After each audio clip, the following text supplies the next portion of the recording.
Fala, turma do Cavaco Cast! Estamos bem felizes porque hoje é o lançamento oficial do primeiro episódio do Cavaco Cast, certo, Bruno? É isso aí, Lucas. Primeiro a gente não pode dizer que é, porque, como vocês já viram no nosso canal do YouTube, tem um vídeo anterior que nós fizemos como um teste, porque isso tudo aqui é novidade pra gente, afinal das contas, o que a gente sabe fazer é usinar peça e falar de usinagem, né? Não trabalhar com esse monte de equipamento aqui. Usinar peça, mais ou menos, né? Mas vamos tentando. Bom, então o nosso podcast ele vai funcionar de uma forma bem interessante. Ele vai estar dividido basicamente em tópicos, né, Bruno? Nós vamos ter aí mais ou menos uma grade de 4 a 5 tópicos para sempre estar abordando e conversando com o pessoal, né? É isso aí. Semana passada a gente pegou e colocou no Instagram algumas opções aí, né, interessantes pra gente abordar. Acho que o primeiro é conversar com diretores de empresa, entender como que funciona, tanto da parte industrial quanto fornecedores, professores do Senai, galera da Olimpíada do Conhecimento em peso respondendo, pedindo pra gente trazer participantes. Em peso. Então, nós estamos de olho em todo mundo, a gente conhece bastante gente pra trazer aqui, pra bater um papo, e eu acho que é isso. É isso, é isso. E vocês não podem esquecer de nos seguir nas redes sociais, certo, Bruno? Como a gente tá nas redes mesmo? É isso aí, você consegue encontrar a gente com o @CavacoCast, tanto no YouTube, Spotify, Instagram, Deezer e nos podcasts da Apple também. Então, o primeiro episódio já está lá disponível, esse que nós estamos gravando agora também, porque eu estou falando com você. Ótimo, ótimo. E como esse é o nosso primeiro episódio oficial, nós precisamos nos apresentar, certo, Brunão? É isso aí. Porque alguns conhecem a mim, outros conhecem a você, outros não conhecem nenhum de nós, né? Então vamos nos apresentar. E eu vou começar apresentando esse meu parceirão de bancada. Que orgulho em falar disso. Bom, então esse aqui é o Brunão Silva, formado pelo Senac em gestão comercial. Fez o técnico em mecânica de precisão, fez o CAI em ferramentaria de corte no Ari Torres, certo? Isso aí. E tem uma vasta experiência na área de usinagem, né? Ele foi medalhista de prata na mecânica de... Não foi na mecânica, foi na fresagem CNC. Mas também não tem uma vasta experiência, né? Mas é isso, esse é um pouquinho de mim. Sobre o Lucas. O Lucas ele é formado em ferramentaria no Senai Ari Torres, formado em mecânica de precisão pelo Senai Suíço Brasileiro, se formou tecnólogo em mecânica de precisão lá também, né? Também. E agora pós-graduando em... Usinagens avançadas pelo Senai Roberto Mangi.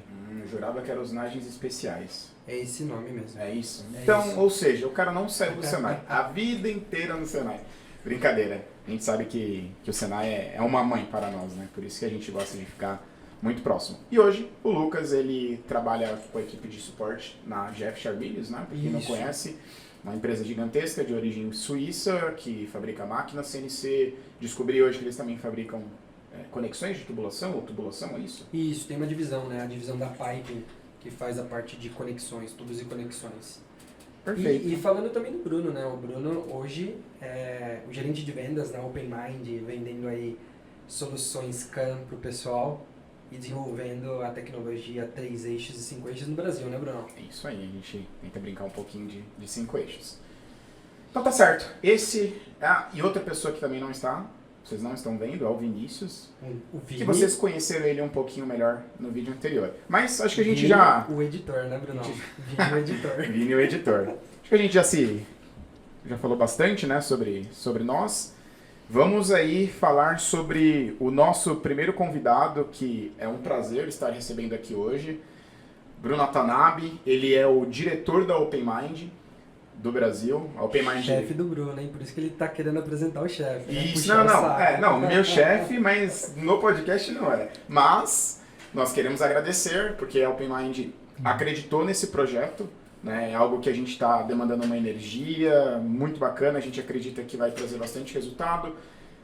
Nessa semana, a gente tem uma semana com o Instagram ativo, muita gente mandando mensagem, então eu acho que é um projeto bacana e a Open Mind acreditou nesse projeto, acreditou em mim, acreditou em você, Lucas, acreditou no Vinícius para fazer com que isso aconteça, que é trazer um pouco de conteúdo do mundo da usinagem para você aí de casa. E quando a gente fala Open Mind, né? na verdade, acaba sendo o Bruno Watanabe, né? Que está Sim. acreditando em nós e nos dando a oportunidade de fazer esse bate-papo com o pessoal da indústria, né?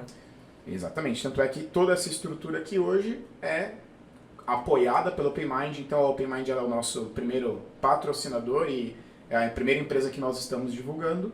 Então, se você também tem interesse de divulgar a sua marca junto com a gente, manda uma mensagem aí no e-mail do Cavaco Cash, que vai ser um prazer anunciar vocês e apresentar pra galera da usinagem. Mas eu acho que a gente já falou demais, certo? Falamos bastante, né? Falamos bastante. Mas também nós queremos fazer um grande ponto, né? Um contraponto. O Bruno, além de ser diretor da OpenMind, ele também é um cara aí que tá buscando e treinando, né, Brunão? Para participar do Ironman, né, cara? O nosso futuro Iron. Futuro Iron Man, tá certo. Tudo jóia, Bruno? Vamos lá. Beleza, pessoal. Primeiro, agradecer o convite. É uma oportunidade. Você corta isso aí, né? Fica à vontade, Brunão. Se solta. Agradecer o convite, né? Para mim é um prazer estar aqui com vocês, cara. Eu gosto desse formato, né? Eu sou um consumidor de podcast. Então, eu tô correndo, eu tô escutando, eu tô no carro, eu tô escutando. Então, é algo que eu gosto. E ter voltado para o meu mundo, né? Voltado para a usinagem, ouvindo aí uma resenha legal, acho que muita gente, assim como eu, vai passar a ouvir e seguir vocês. Show de bola, perfeito. Que bom. Muito obrigado. Bom, vamos lá. Vai ser um bate-papo bem informal, né? Então a gente já te apresentou como diretor da OpenMind, mas conta um pouco sobre como foi a sua trajetória até chegar aqui como diretor, o que você já passou, enfim, alguma experiência. Compartilha com a gente. A história é longa. Puxar a capivara, hein? Os seus colegas de Senai, se mentir, vão nos falar, hein? Exatamente, porque eles estão assistindo, né? Não, vamos dizer assim que, se a gente pensar na trajetória desde o Senai, né, eu entrei no Senai para fazer mecânica de usinagem em Osasco, tá? Mas eu caí de paraquedas. Tá? Lembro que eu recebi um convite com um pessoal que era da minha rua ali, que moravam, convivia comigo. Eles falaram, vamos lá fazer uma inscrição para um curso no Senai de eletrônica. De eletrônica. Eletrônica, hein? né? O Senai de Osasco só tinha mecânica de usinagem de manhã e à tarde era com formação, né? Mais voltado para fundição e tal. Aí cheguei para fazer inscrição, vamos lá fazer inscrição. Mas o curso é do quê? Não, o curso é de mecânica. Mecânica de autos? Não, mecânica de usinagem. Ou com formação. Eu estudava à tarde, então eu só posso tentar de manhã. Só tem opção de manhã. E eu já tinha, acho que 15 anos, assim, já estava no limite para entrar no CAI, né? E aí fiz a inscrição, fiz a prova, tal, e passei, né, sem empresa, sem nada, assim, não sabia, sem saber, né? Literalmente sem saber o que eu estava fazendo. Mas aí depois que eu passei, aí eu fui descobrir que eu tinha um tio que tinha uma pequena ferramentaria. Nossa. Aí que ele me falou, putz, que legal, putz, se soubesse que você tinha interesse, tinha feito uma carta, tal, para você entrar, aquela história. Ó. E aí a história começa, né? Então eu fui aprender o que era usinagem ali. Mas aí Antes você tinha disso, quantos anos nessa época? Então, acho que eu já tinha para 15 anos, que ou eu passava naquela vez, ou no próximo semestre eu já não poderia entrar. Então meio que foi no... Curso do CAI, né? Nessa época o CAI Isso. tinha limite de idade, Sim, né? Hoje eu acho que não existe mais esse limite. Até 22 anos. Eu acho que ainda tem. Acho que na época que você fez era maior a extensão de idade. Na época que eu fui fazer, que foi 2009, tinha um limite. Acho que era até 16 anos. Acho que era Isso na nossa época tinha. Mas agora eu acho que é 20 até 22 anos. Tem que dar uma olhadinha lá. Mas enfim, nessa época era limitado. E isso que você falou, a gente também fez Senai. Eu também eu prestei 2 vezes pro Senai, porque eu não tinha indicação de carta da indústria, naquela época era concorrido. Relativamente concorrido. Na sua época, provavelmente era muito mais. Eu não passei na primeira, só fui passar na segunda. Não, era bem concorrido. Até eu fiquei, fiz, né? Tinha alguma facilidade ali. E deu certo, né? O Bruno tá sendo gentil, né? Olha o nome dele, Watanabe, né? Japonês. Oriental, e se você perguntar, eu tenho quase certeza que os outros colegas não passaram, né? Não, e não passaram, cara. Isso aí não? foi... Não. Eu fui o único que passei. Pra ver como é difícil, não é difícil. Não, é difícil, é né? difícil. Foi uma época que foi pouco tempo depois de que passou a não ser mais integral, mas ainda o Senai naquela época era muito forte, né? Muito mais do que é hoje. E eu não sei na época de vocês, mas quando eu fiz a prova em 2008 para entrar em 2009, eu participei do processo que eram as vagas que sobraram. Remanescentes. As remanescentes para quem não tinha um pai industrial, que não tinha carta de empresa. É isso que né? ele falou, ele não tinha carta. Quem não tem a carta... Então, o primeiro são os da carta, a indicação de empresa, né? Isso, mas aí o número de vagas é menor. Então, assim, normalmente a turma de mecânico de usinagem acho que tem 32 alunos. Isso. Aí normalmente a empresa manda 21 alunos e sobra aí a raspa do tacho para a comunidade. Né? O pessoal, na minha época, chamava de vagas para a comunidade. E o Brunão passou de primeira. Sem nem saber o que era. Não, mas foi legal. É que assim, aí a trajetória começa, né? Então, ali, no primeiro dia eu fui apresentado que assim, são 2 anos de curso. No final desses 2 anos, os 6 melhores da sala fazem mais 1 ano de ferramentaria. Então, em Osasco era assim. Então, eles pegavam 6 alunos da manhã, 6 alunos da tarde, juntavam uma turma de 12, que seria uma turma de excelência, e para esses 12 fariam ferramentaria. E, Bruno, qual ferramentaria? De moldes? De corte? De corte. Lá eu sei que tem de fundição de alumínio também, né? Não, mas era de corte. De Corte e repuxo. Ou seja, temos 3 ferramenteiras de corte, dobra e repuxo na mesa? Eu sou meia boca, meia boca, né? Não, também. Mas assim, o legal, né? Você ser apresentado para um curso, né? Aprender ali um ofício, uma profissão, né? E, vamos lá, vamos dar o melhor porque os 6 melhores vão. Então, consequentemente, né? Fiz a ferramentaria, estava entre os 6 melhores ali. Só que nesse meio tempo, né?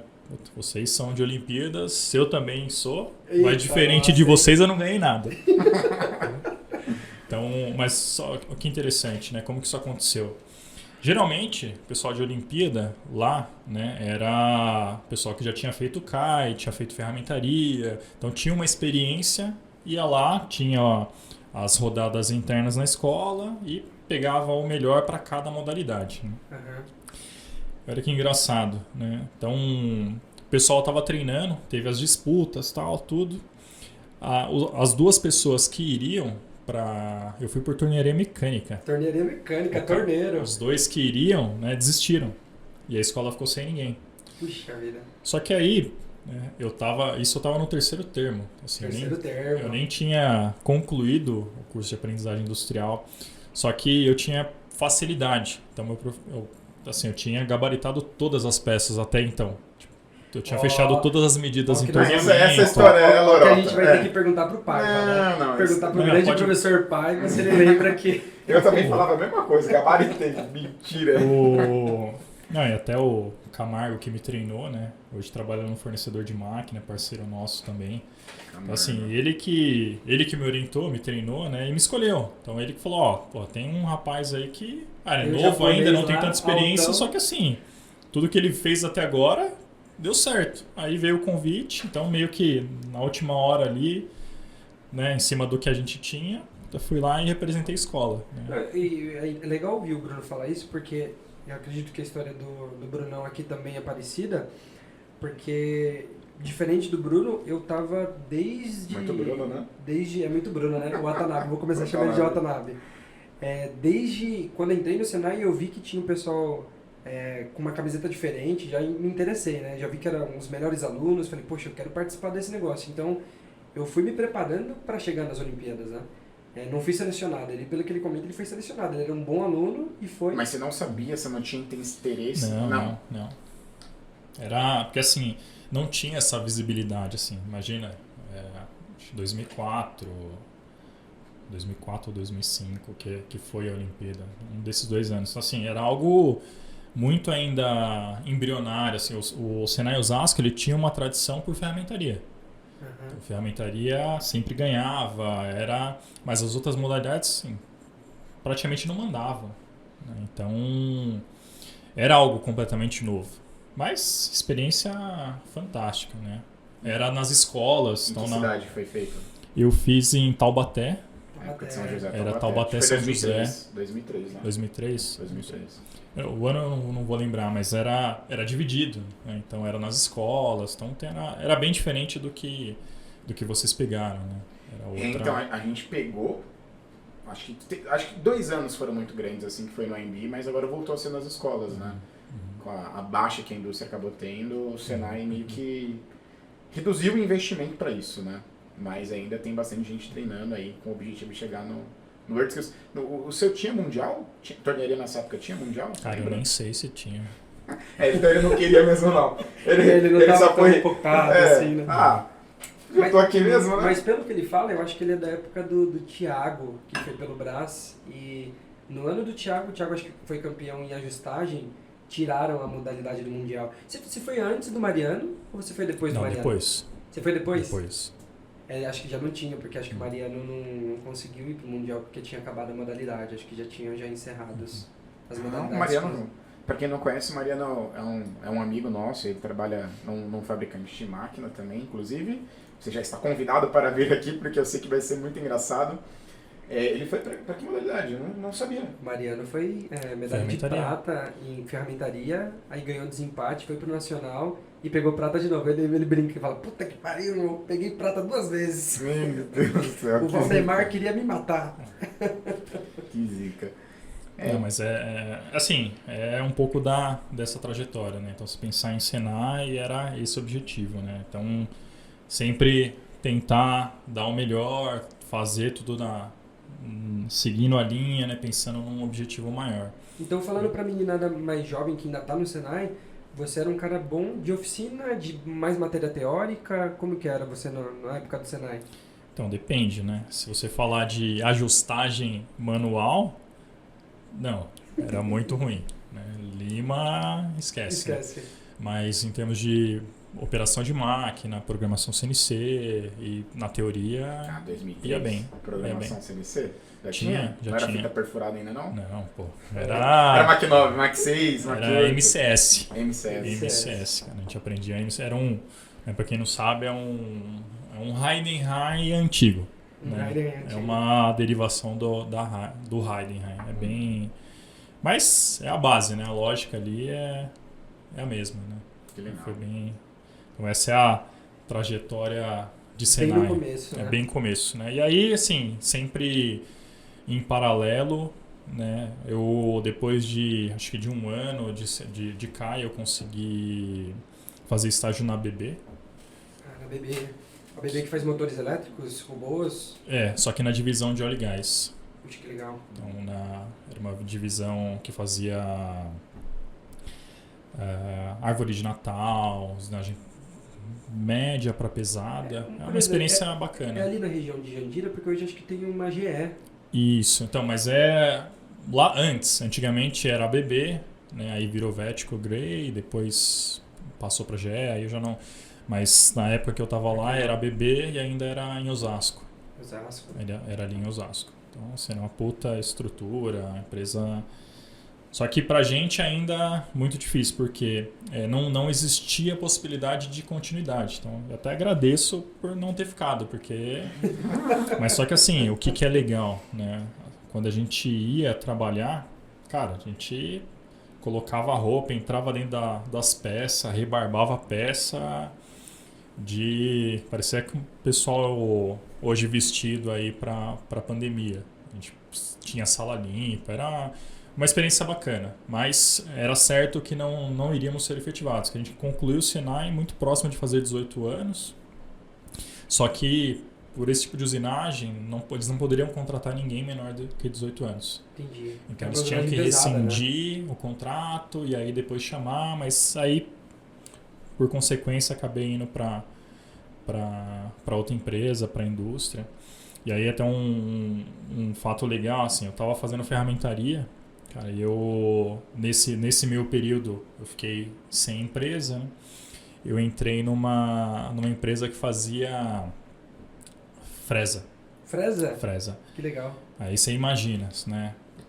Já tinha feito ferramentaria, tinha participado da Olimpíada, tinha as experiência da ABB. As complexidades e tal. Eu ficava num turno revólver, cara, usinando uma peça, um cilindro de 2 corpos. Um cilindro de 2 corpos. Cara, era um lote de 3.000 peças, 2.000 peças. E assim, as pessoas que trabalhavam ali, bem simples, tal, o pessoal, cara, me ajudava assim, não, tá, ó, você tem que ir no paquímetro assim e tal. Eu sempre deixava o pessoal... Te explicar. Sim. Mesmo já tendo bagagem, né? Porque, pra quem não conhece, as peças da tornearia são peças bem complexas, né? É verdade, já tinha ido pra tornearia. Já tinha ido pra tornearia, já era... Na verdade, você torneia peça quadrada no torno. Não. Literalmente. E você pega... Peça quadrada no torno. Eu acho que todos que passaram pela Olimpíada enfrentaram isso, né? Porque mesmo com pouca idade já tinha muita repetição de trabalhos e sabia usinar bem, né? Sim. E aí então um cara mais velho de 30 anos olha pro moleque de 16, 17 anos e fala, esse moleque não sabe nada, não. Mas é bacana. Não, mas o legal é que assim, eu entrei e eu fiquei... Cara, eu não fiquei 2 meses, porque logo em seguida uma outra empresa me chamou, que aí sim era para trabalhar na ferramentaria e eu não tinha o que fazer, né? Então, mas foi legal, assim, qual que era a questão ali? Cara, eu ia ali e fazia o melhor. Tinha que produzir 3.000 peças, fazia 5.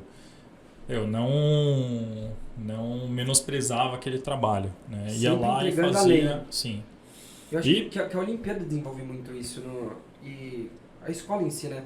De não ser só mais um na empresa, né? De ir lá e fazer um bom trabalho, né? Então era pra produzir 3.000, você produzia 5.000. Nossa, mas eu fico imaginando produzir 3.000 peças. Não, é um negócio, cara, O torno revólver é aquele que você só vem e puxa, né? Ou era automático? Ele vai até, chega na medida ali que você setou, ele dá um tiro, né? E já troca o cabeçote, já troca a ferramenta, já vem dando outro passo. Você puxa de novo. Cara, é bem manual, acertou a máquina, vai controlando ali a cada 100 peças as medidas, ver se está saindo fora.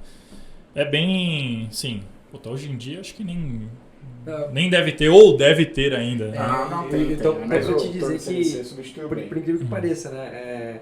Não torno revólver, né, mas torno automático, quando eu tive a oportunidade de ir pra Alemanha, na EMUG, tinha de um lado, para usinagem de blank, de macho, para preparação dos blanks, tinha de um lado torno Straub, CNC, e do outro lado tinha os torno Straub, torno revólver. Produzindo. Antigo, mas são máquinas que produzem muito bem, para o que se propõe e ainda bem usado na indústria. Não, mas é bacana. Não, aí depois disso, entrando nessa outra empresa, eu entrei para ferramentaria, né? Imagina, entrava dentro das prensas lá e fazia a manutenção das ferramentas, corte, dobra e repuxo também. Isso já era uma outra empresa. Isso já numa outra empresa, né? E ali, só que ali essa empresa, ela puxava muitos alunos do Senai de Osasco, né? Então eles gostavam do perfil do pessoal que trabalhava ali. Então foi onde eu trabalhei com o Mariano. A gente trabalhou na mesma empresa, o Mariano programava, e aí, com a ajuda dele, né, o Mariano falou, não, você tem que te trazer para esse setor. Então eu fui para lá, e aí os caras tinham um ritual.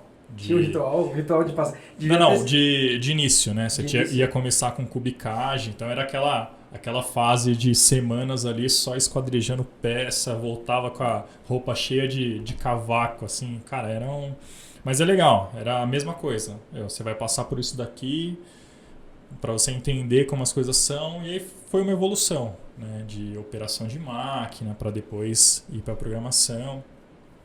E aí surgiu a oportunidade de entrar no mundo de software. No mundo de software.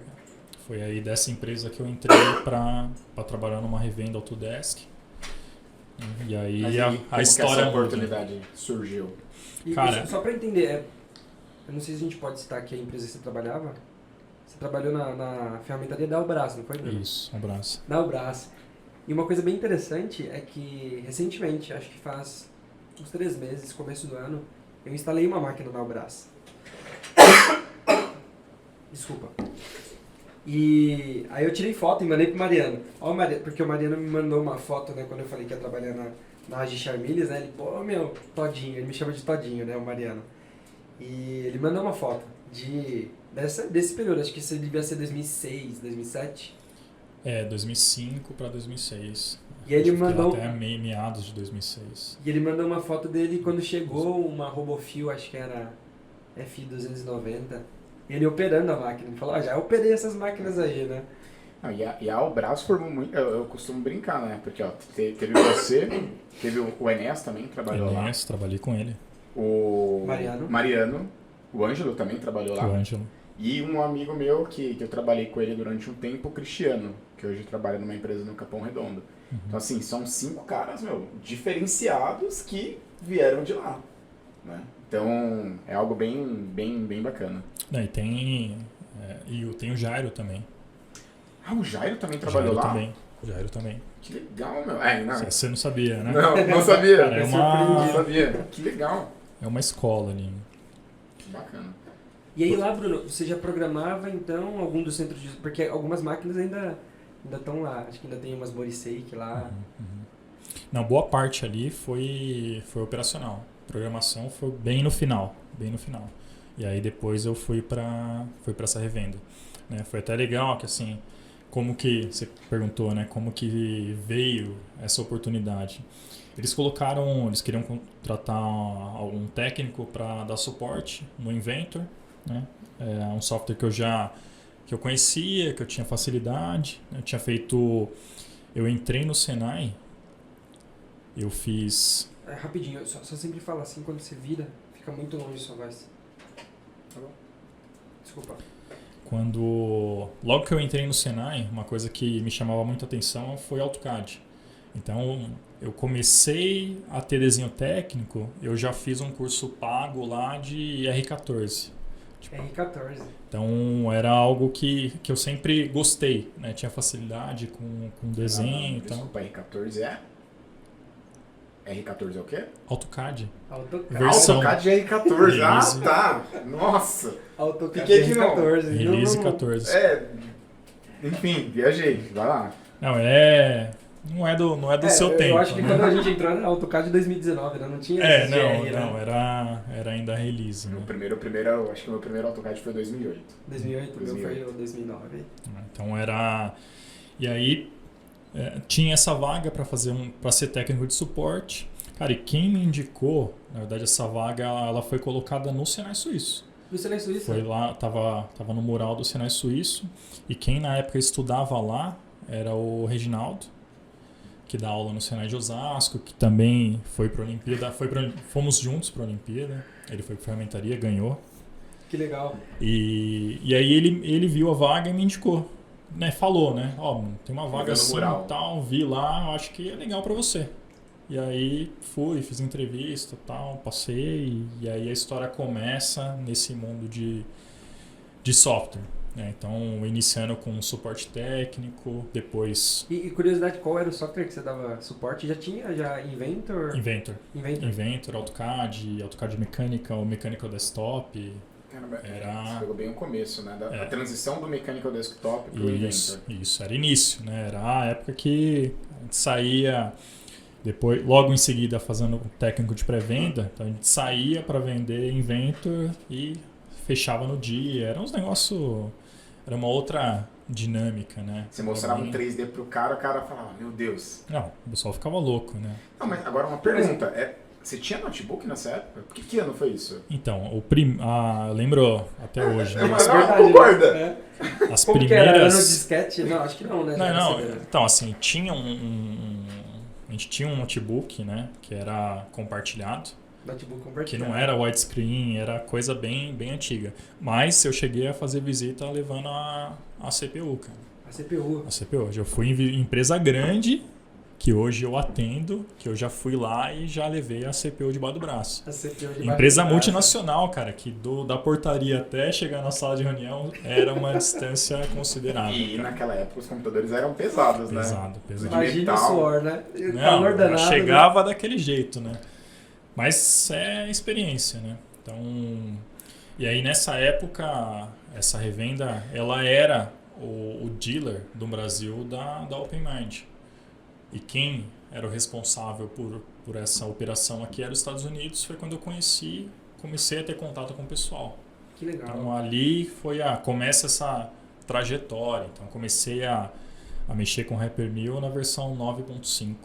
9.5. Não existia módulo de torneamento, era bem início. Watanabe, e uma curiosidade, pelo que você comentou, e o Bruno estava falando, você pegou bem a transição do 2D, do AutoCAD, para o 3D. E ainda tem empresas que eu visito que ainda hoje, 2021, desenham em softwares 2D. Eu fico imaginando que desde essa época, então, você pegou bloqueios, né? Porque devia ter pessoas que ficavam felizes, nossa, que legal, né? Um software 3D. E outras falando, não, o 2D funciona muito bem, e não vou trocar, vou manter o 2D vai seguir ainda muito tempo. Você já encontrava essa... Sim. Não, e outra, né? Você pegava o pessoal de AutoLisp, os caras faziam programação, automatizava tudo no AutoCAD e era um negócio absurdo, assim, a velocidade que o pessoal projetava era muito grande. Só que você tinha muitos erros, né? Que o 3D, ele...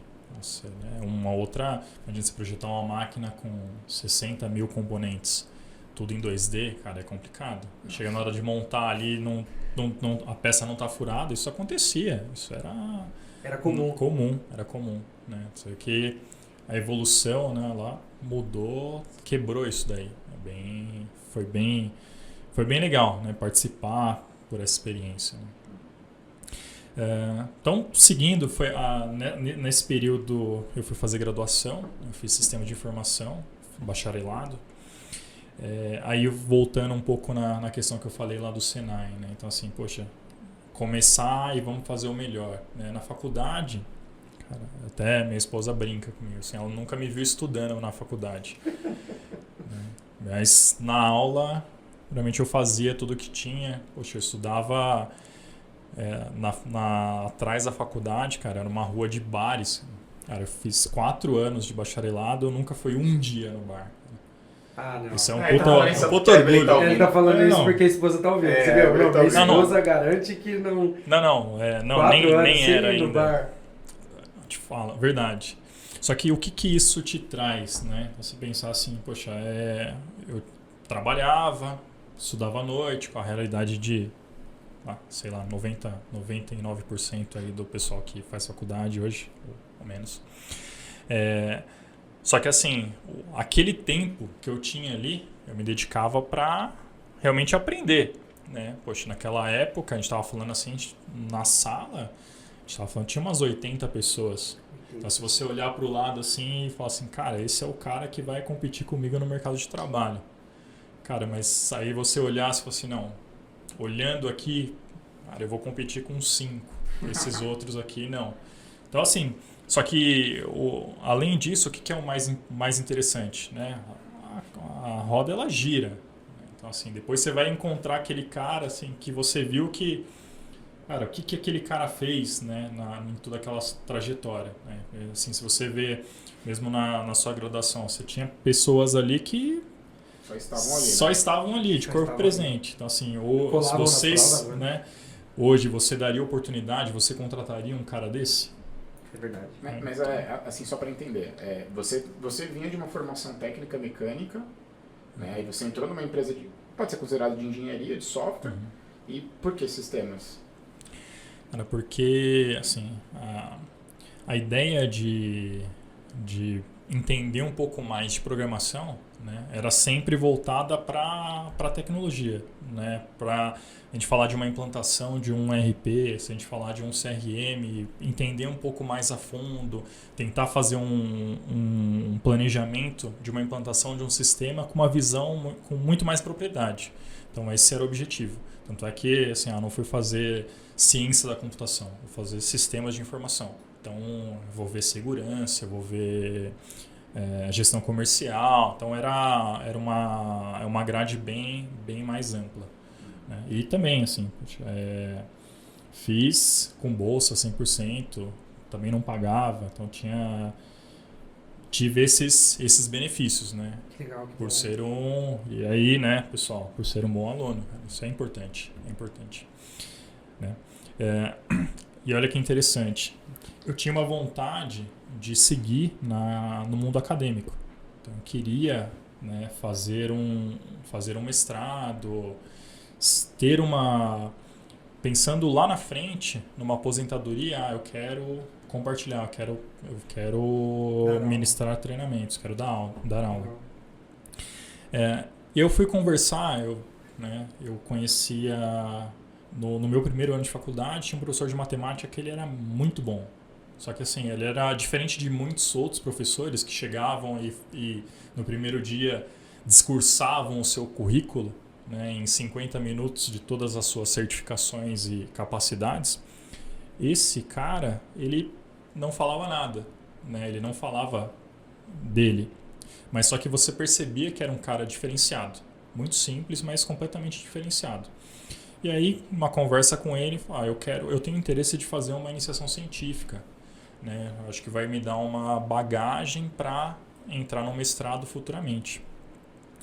E aí, ele falou, cara, sendo bem sincero com você, aqui não é legal. Você só vai perder tempo. Né? Aí, ok, conversando.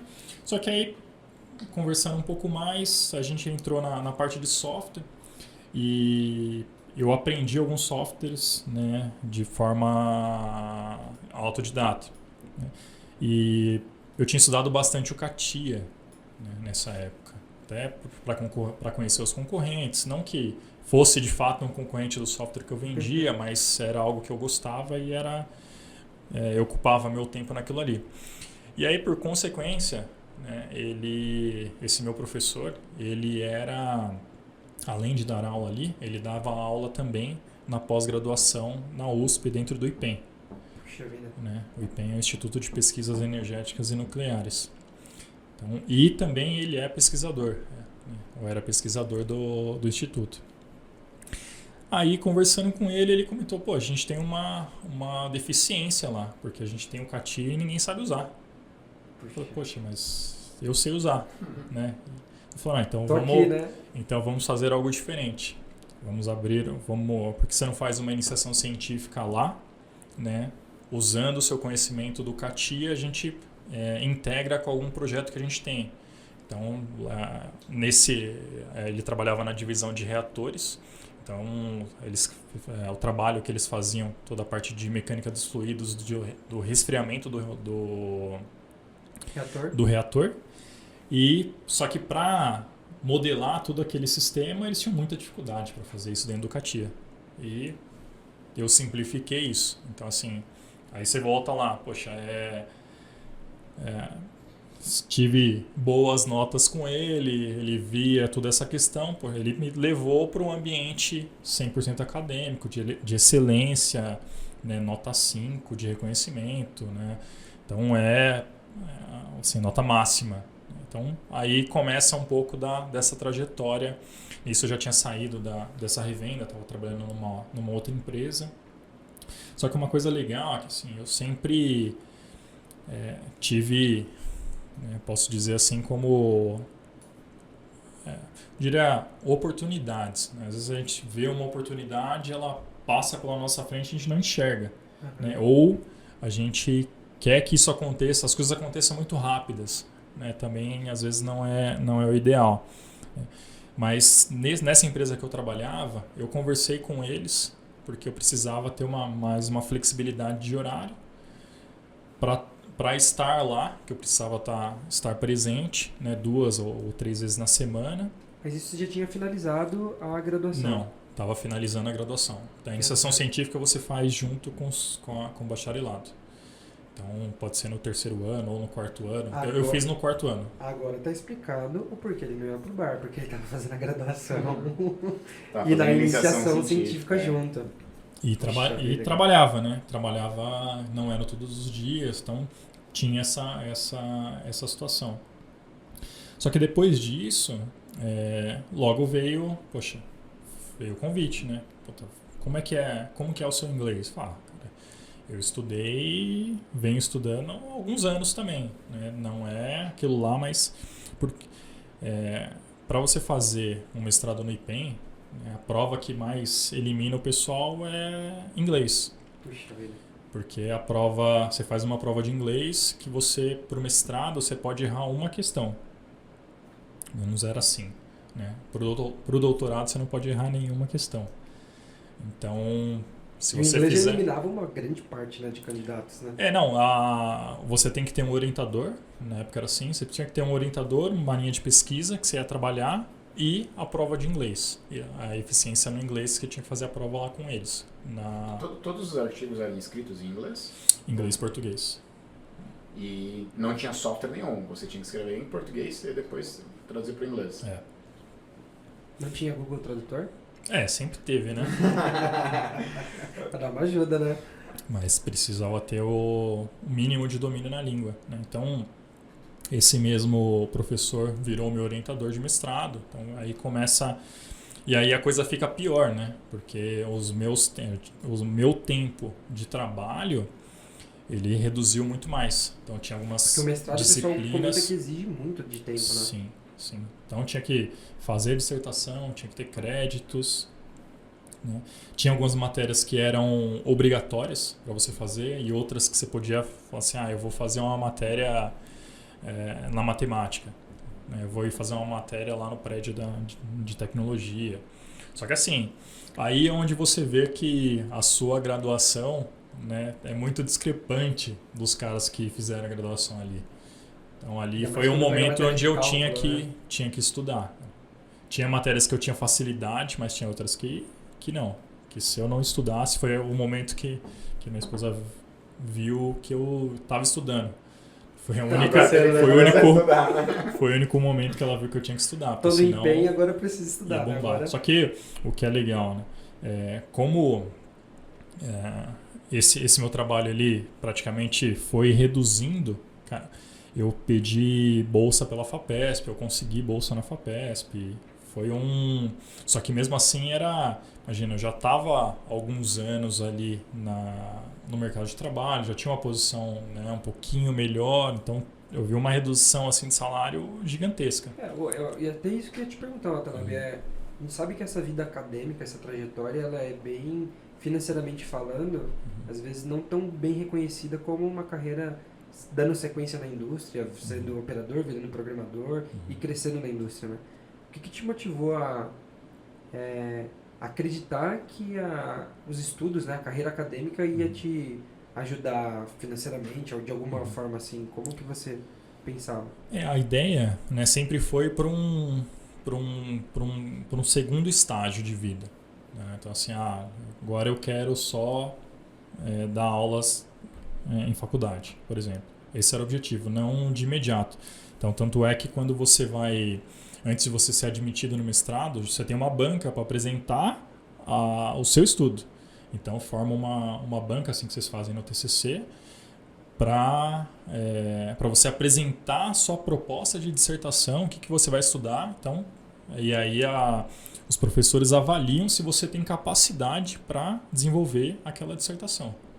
Então ali, eu lembro que até foi um dos pontos de um dos professores que falou, cara, assim, você já tem uma vida, né, comercial, industrial ali, já meio que se direcionando, né? Foi exatamente a mesma pergunta, né? Por que entrar nesse mundo acadêmico? Cara, e aí a resposta foi a mesma.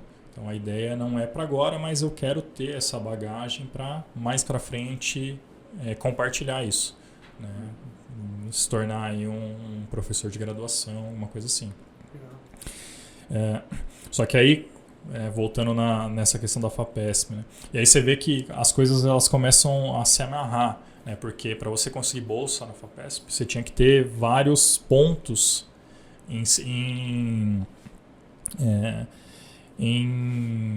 para conseguir pleitear uma vaga. Então assim, você tinha uma porrada de alunos lá que todo mundo queria bolsa, né? E aí, como que eles separam? Por pontos. Os pontos seriam as melhores notas? Não, começava assim. Quem fez USP já começava com 20 pontos. Né? A minha graduação, se não me engano, acho que dava 8 pontos ou 9. Então eu já começava 10 pontos atrás dos caras. E todo mundo que estava ali, cara, ou era da USP ou era de São Carlos. Então já tinha... Só que assim, o que contou bastante, a minha iniciação científica dentro do IPEM contava ponto. Eu já tinha artigos publicados naquela época e eu tinha artigo em revista publicado. Puxa, porque na época da revenda Autodesk eu fiz um artigo, eu escrevi um artigo de Khan, inclusive, né, isso em 2006, e foi publicado, isso contou pontos também. Então, assim, eu lembro que na época foi até assunto de discussão. Poxa, como que um cara que veio de uma faculdade B, né, que é privada, que não era de tanto nome, conseguiu a bolsa e nós não. Então, mas só que assim, gerou muvuca, né? Gerou bafão. Sim, só que assim, é uma consequência, né, uma soma de muitas atividades, né? E a coisa volta também, porque só aquilo ali, cara, era, vamos falar assim, a gente estava falando de 1/5 do que eu ganhava.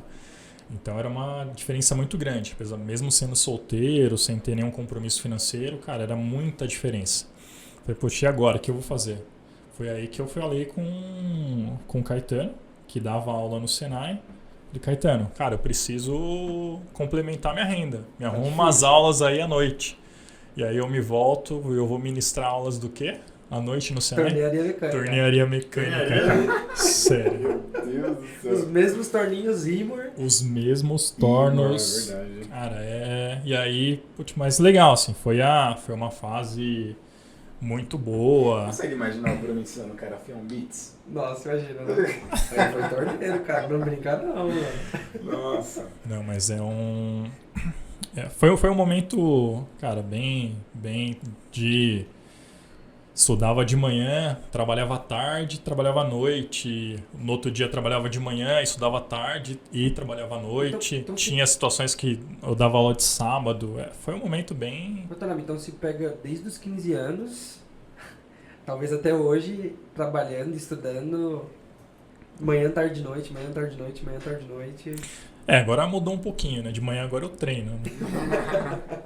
Não, mas são fases, assim, mas é uma construção, né? Por que eu falo isso? Assim, todo aquele contato que eu tive lá atrás com o pessoal da Open Mind, né? Projetou o que é hoje. Por quê? Não foi do acaso, assim, que caiu assim, no colo, né? Eu conheci o pessoal, né? Tive um bom relacionamento, o pessoal viu a postura, enfim, né? Todo esse histórico de trabalho. E aí veio o estralo de precisamos abrir uma subsidiária no Brasil. E aí, como que vai ser? Então, o Alan, que é o diretor dos Estados Unidos, ele falou, eu conheço um cara, é jovem, mas eu acredito que pode contribuir. Eu me lembro até hoje, assim, eu tava muito gripado. Aí eu fui buscar ele e o CEO da OpenMind no aeroporto. E o combinado era, ok, né? Eu vou pegar eles no aeroporto, vou levar no hotel. Ali a gente vai ter uma reunião de horas. Então, e depois disso, se iremos continuar com você, se acompanha com a gente nas outras reuniões. Se não, a gente agradece. Tchau, vai pra casa. E é isso, né? Isso, Bruno, você tava com quantos anos? Tava com 25. 25 anos. 25 anos. Então, eu ia fazer 26. Assim, isso foi em junho de 2012. A gente teve a conversa, eu conheci o CEO. Foi uma tarde inteira. Até aquele momento você não conhecia o Alan, pessoalmente não. Conhecia, já conhecia. Porque quando na revenda eles vieram para o Brasil para tirar o treinamento? Isso, eles vieram no Brasil. Legal. Então eu fiz treinamento com eles. Foi aí que eu conheci pessoalmente. Eu acho que ele veio 2 vezes para o Brasil nessa época. Eu me lembro. Foi o próprio Alan ou foi outra pessoa? Veio o Alan, depois veio um outro engenheiro de aplicação que hoje já está aposentado, o John. Cara extremamente educado, assim, experiência ensinou muita coisa. Muito legal. Então, desde essa época, o inglês já foi muito importante, né? O inglês, sim, o inglês era... Para mestrado, para iniciação científica, para tudo. Acho que assim como hoje, né, naquela época já era... Você precisa se comunicar, né? Era muito ruim, né? Imagina. Mas a coisa foi melhorando, né? Não que hoje esteja bom, mas a gente consegue se comunicar. E aí, depois desse dia de de reunião, de conversa, de entender qual que era o meu background, o que eu poderia contribuir. Então, e aí a coisa deu certo. Né? Então, Curiosidade, qual que foi a pergunta mais difícil? Imagina o clima, né? Que você Tenso, ser né? entrevistado por um CEO em inglês, Alemão. você é jovem de idade, você fala, caramba, o que eu vou responder pra esses caras, meu? eu não lembro assim que teve uma pergunta acho que a conversa foi bem tranquila, né? No sentido das experiências, do que eles esperavam. Eu não tinha uma noção do que era a empresa, do potencial dela, mas eu conhecia e acreditava muito no produto. Eu sabia que a gente poderia mudar o nosso... Se a gente tropicalizasse, né, a forma de trabalho aqui e focasse 100% no produto, a gente conseguiria resultados. E nisso você era um cara mais comercial ou mais tecnicista do produto? Você vendia mais ou fazia tudo junto? Muito mais técnico. Né? Eu sempre conhecia mais o produto tecnicamente, tinha um respaldo comercial, sempre de alguém mais experiente naquela época. E aí, no OpenMind, isso já não existia. Né? Então, eu tinha que aprender, buscar outros meios ali de formação. Então, aí é onde a história muda, né? Onde começa aí que eu fui para a Alemanha para se capacitar. E é o que vocês conhecem hoje, né? Então é isso. Você foi para a Alemanha para se capacitar, para se tornar o diretor do OpenMind já? Não. Eu fui para me atualizar do software, né? Conhecer a estrutura, a filosofia da empresa. Tanto é que eu entrei no início, né? Eu fiquei 6 meses como freelancer da Alemanha, trabalhando como aplicação. Então, minha primeira posição foi na área de aplicação. De aplicação? De aplicação. Então, essa era a ideia. Né? Só que o que acontece? Logo, a coisa já foi mudando um pouco de cenário. Né? E aí, na fundação de escritórios, já mudaram para falar, não, você vai ser o responsável. Porque o que aconteceu? Então você já não foi contratado já para ser o diretor da... Não. Você ia... Porque o Alan, ele, assim, nos Estados Unidos, você não, numa entrevista, você não pode perguntar onde o cara trabalhou, né, onde ele estudou e perguntas pessoais, idade, vocês não podem fazer isso. Diferente daqui ou da Alemanha. Caramba. Então, assim, ele nunca me questionou minha idade, mas ele me achava um pouco mais acabado, porque ele achava que eu tinha 30 e poucos anos. Ó, tá vendo? Até nisso ajudou a sofrer todo na esse... graduação, ficar estragado. Então, quando eu falei minha idade, eles ficaram em choque, porque era uma pessoa muito nova. E até isso dentro do OpenMind foi algo no início, né? Cara, e aí? Será sim ou não? Então, eu fui para lá para conhecer o board da empresa, para entender como que as coisas funcionavam, para eles me conhecerem, e aí, será que é uma pessoa que a gente pode... Porque o perfil deles, né, ou confia ou não confia. Então, esse foi o divisor de águas. Então, depois disso, não, vai ser a pessoa que vai abrir o escritório, que vai começar o trabalho. Então, é aí onde a coisa começa a então, quando você foi desenrolar. pra Alemanha, o frio na barriga devia ser grande, né? De, puxa vida, qual vai ser a minha posição no Brasil, né? Porque você não sabia que você ia ser ainda o diretor da filial, né? Você poderia ser um gerente técnico, não estava definido ainda, né? Não. Eles tinham essa questão de... o que eles vão fazer? Né? Vamos pegar uma pessoa para colocar... Então ou vamos dar oportunidade. No final foi isso. E isso você respondia...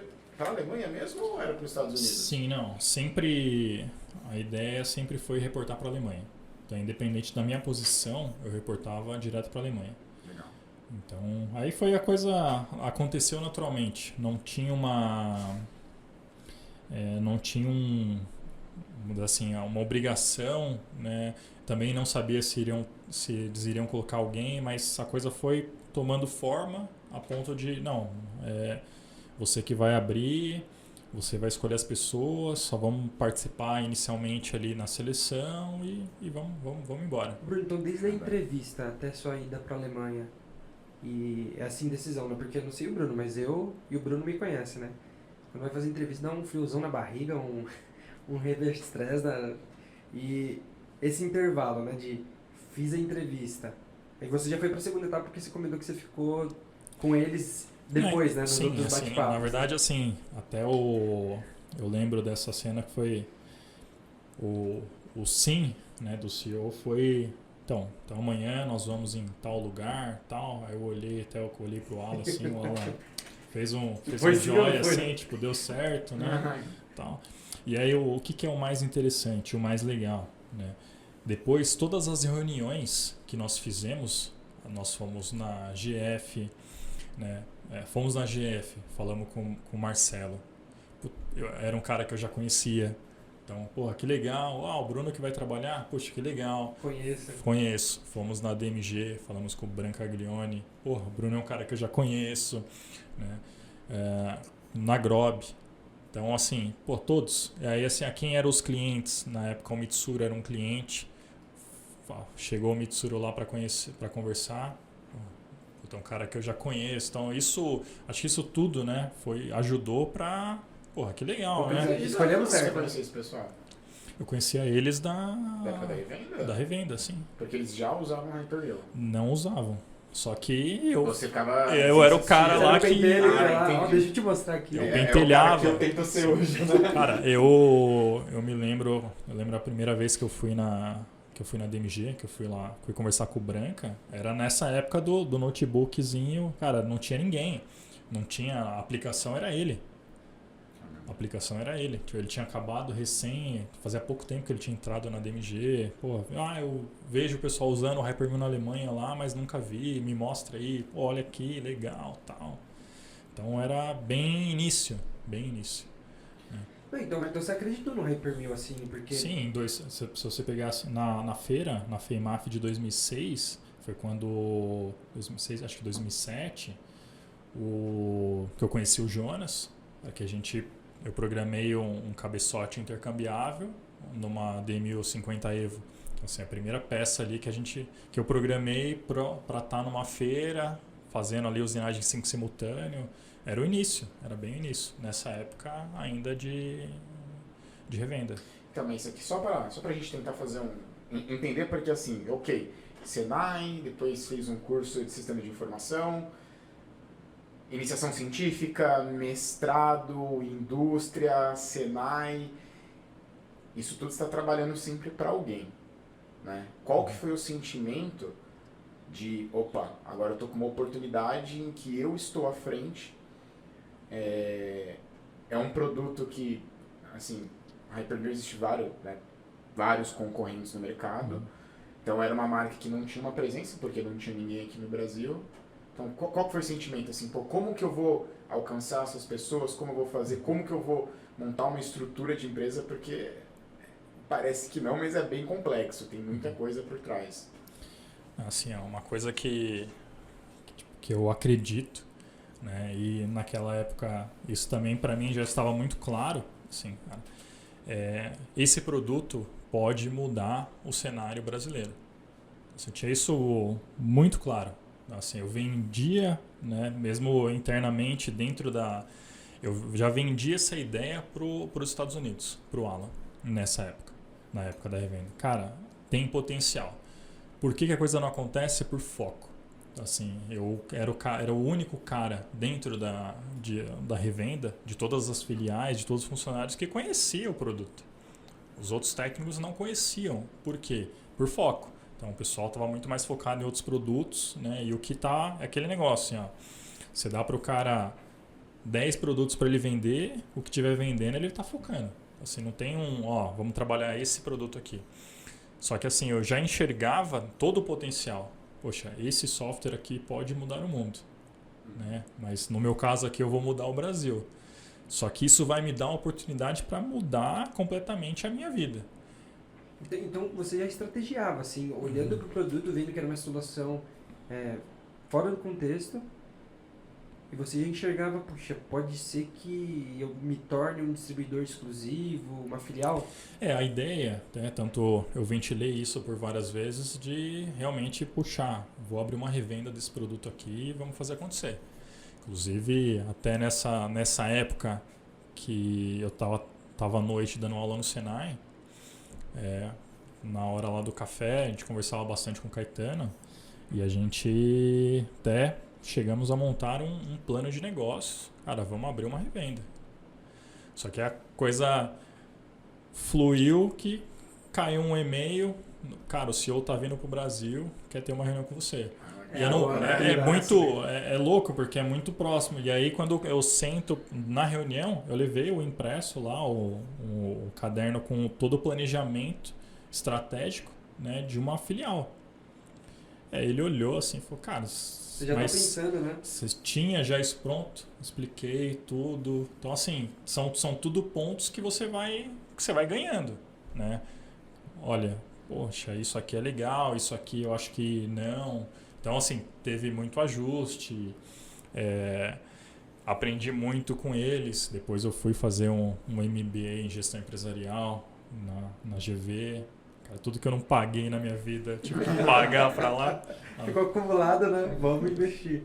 Mas isso dá bagagem, né? Isso dá experiência, te ensina coisas que só o outro mundo não te daria, né? E é legal o Otávio comentar que, a princípio, quando a gente ouviu o início da história, pensar, não, ele foi pra entrevista, ele conhecia do Hypermeal, mas não, você estava preparado já com um plano de negócio. Você não foi pra uma entrevista com o CEO da Open Mind despreparado, você foi muito bem preparado, né? E uma coisa... E articulado, né? Não é, porque é aquilo, né? Todo mundo fala assim, sorte, mas se você não estiver preparado, não existe isso, né? Senão... É igual, o inglês é muito importante. Se não tivesse o inglês, você não conseguiria se comunicar com o CEO e nada aconteceria. Uma decisão poderia ter mudado totalmente o rumo, né, da sua carreira. E acho que até uma outra coisa, né? Quem trabalha na área comercial, acho que sabe muito bem. Você tem vários produtos. Você vai se especializar em qual? Eu, por estratégia minha, me especializar no que está vendendo mais. Não pegar o cavalo azarão e falar, puta, aquele ali não vende, nossa... Mas, apesar que o produto era bom, né? Mas você falar, apostar, né? Ele fez uma grande aposta, né? Pegar o produto... Porque ele devia ter dedicado tempo para aprender o Hypermeal, não devia ter treinamento, estrutura, né? Assim, teve que dedicar muita hora extra para aprender e tocar as outras atividades, né? Se você pegar assim, é tudo uma consequência, né? Às vezes a gente pensa assim, poxa, é difícil, as coisas não acontecem, mas o que nós estamos fazendo para aquilo acontecer lá na frente? Então, assim, o que a gente está plantando hoje para colher lá na frente? Então é tudo as coisas elas se conectam, né? Acho que essa é uma grande... E tudo que você faz, queira ou não, sempre tem alguém vendo, sempre.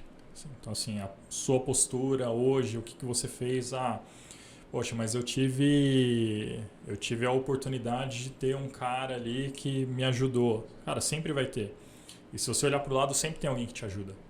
Sempre tem, né? Só que o que você está fazendo também em contrapartida? Acho que esse acho que tudo é sempre uma balança, né? Então o que você está contribuindo ali para aquilo? Porque se você parar para pensar assim, poxa, né? Que nem o caso do Caetano, um cara que foi para a Olimpíada comigo, né? Ficamos em cidades diferentes, então não tinha tanto contato assim.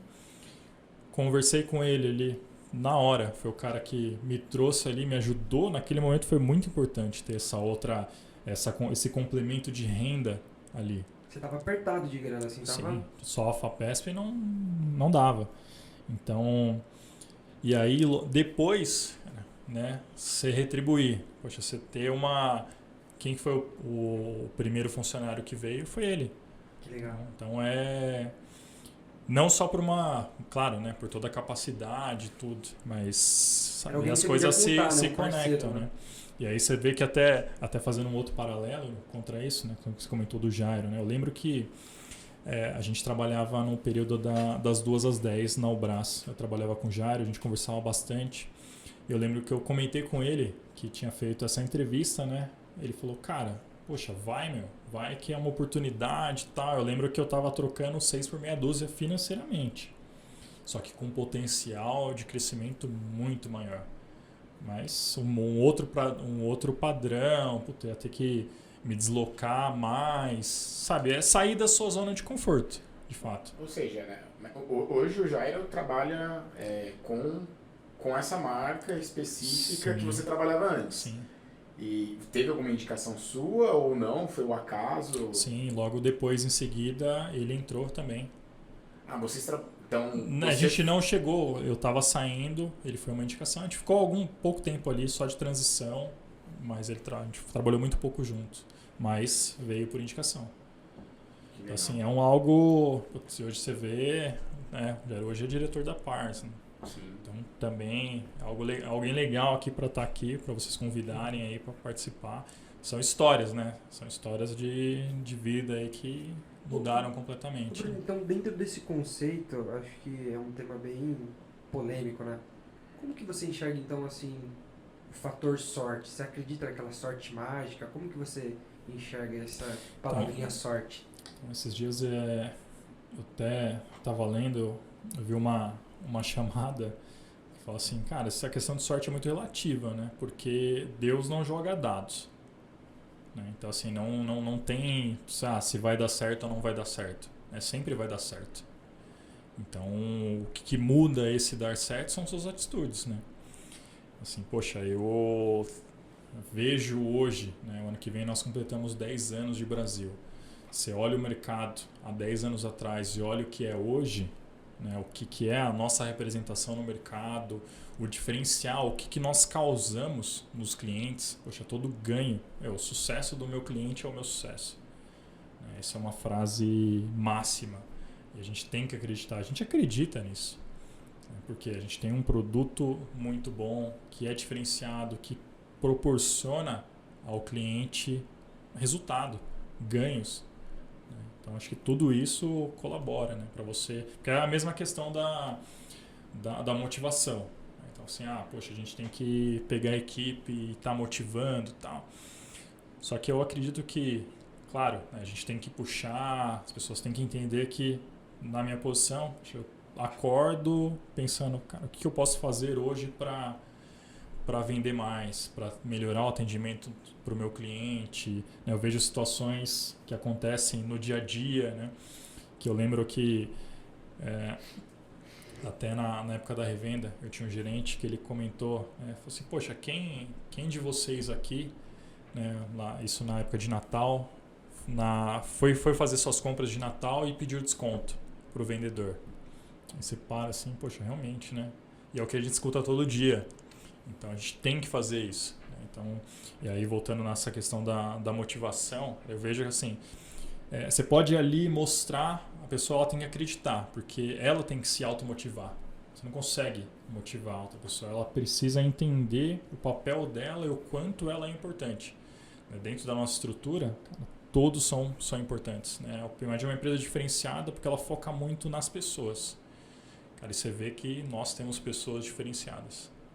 Acho que isso é o que faz com que a gente tenha representatividade, que as pessoas não procuram, né, assim, o produto ela é importante, né, mas as pessoas procuram o Bruno, procuram, né, o Caetano, o Jonas, então, procuram as pessoas, porque são as pessoas que trazem o resultado, né, mas elas precisam das ferramentas, e as ferramentas a empresa fornece.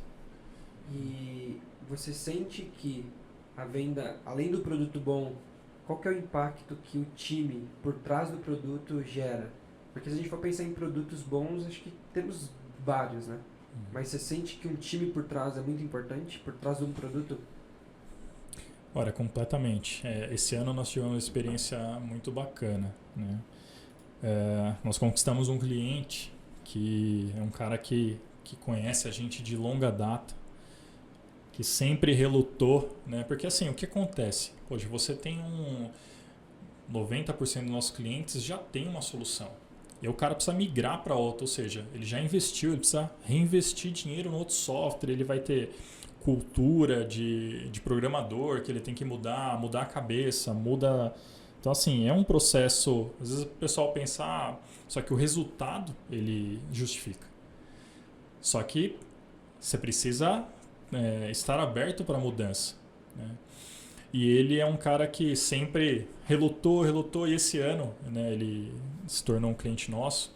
E aí o mais legal foi um feedback que ele deu, assim, cara, assim, é impressionante, mas a estrutura que vocês têm hoje, os experts que vocês têm hoje, cara, ninguém tem.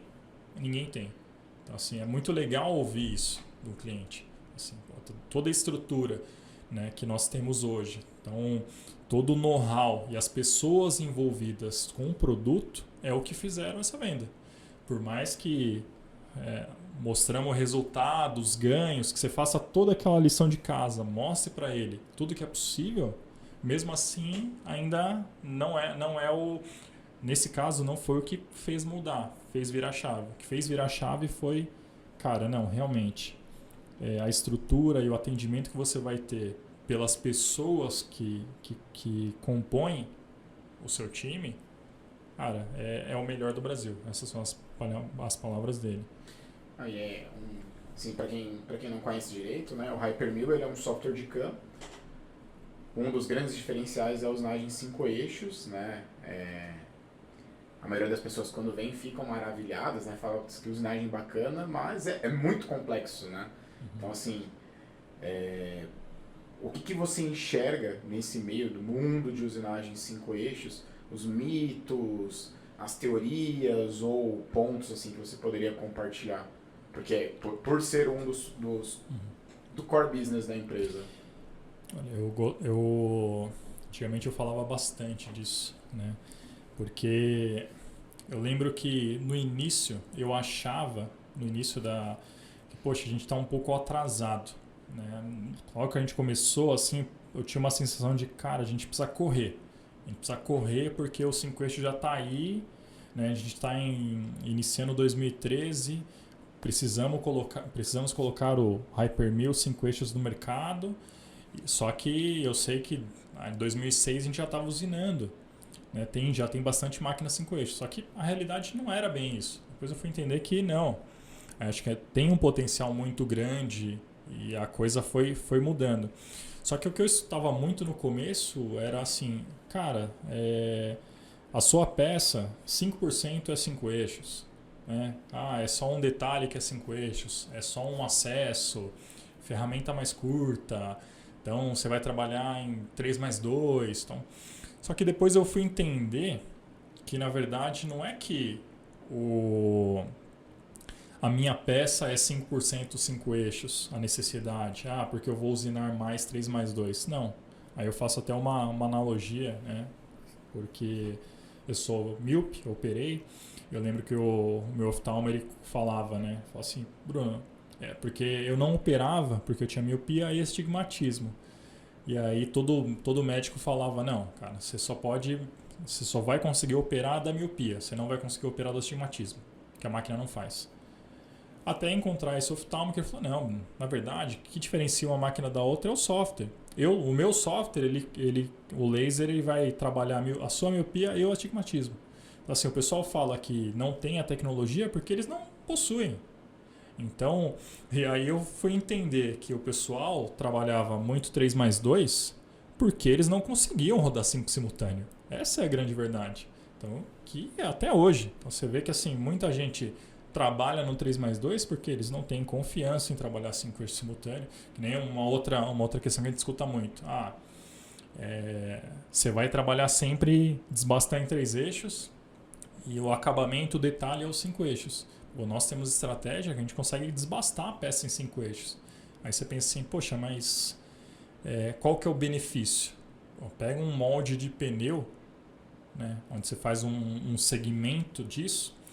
Se você desbasta isso em 3 eixos, né, você tem toda uma crise. Porque se você desbastar isso já em 5 eixos simultâneos, você já elimina etapas no processo. Isso é por cima do perfil da peça, né? Poxa, a gente tem casos, um dos primeiros casos de clientes no Brasil, que faziam peça em 15 horas, nós usinamos em 5.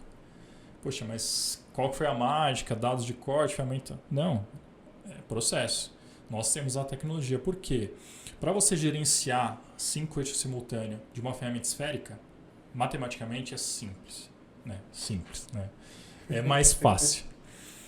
Para você controlar isso de uma ferramenta topo ou toroidal, já não é todo software que faz.